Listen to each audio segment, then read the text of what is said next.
What's going on YouTube? Today we're going to learn how to sort and filter data using Excel. Honestly, this is one of the very first things you should learn about. Let's get it. So let's say you're working with a data set and you want to sort it alphabetically or by a date column. Or let's say you want to remove all the records that say yes in a certain column. Doing things like this using Excel's AutoFilter is a breeze, and it only takes 2 clicks to set up. Let's go see it in action. All right, so here I have a list of friends that are either coming to my party or not. And what I'd like to do is I'd like to filter out all the people that aren't coming. So it's really easy to do this in Excel using AutoFilter. So what I'm going to do is I'm going to click anywhere in my data range, and I'm going to go over to the Data tab and click on Filter. So here you'll see that I have drop downs right beside the column headings of all of my columns. And what I can do is I can use these drop downs to filter what I'd like to see. So let's say we only want to see the people that say yes.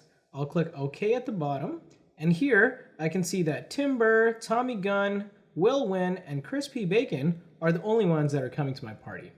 We can also use AutoFilter to sort data. So here I have a list of employees, and it says when they were hired, the name of the employee, and the office that they're working in. So here we're going to click anywhere in our data set, and in our Data tab we're going to click on Filter. And here we have our drop downs created.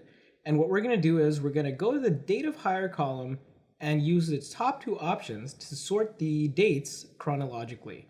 So let's go oldest to newest. So now we can see our oldest hired employee, Crispy Bacon, at the top, and Caravan, our newest hire, at the bottom of our list.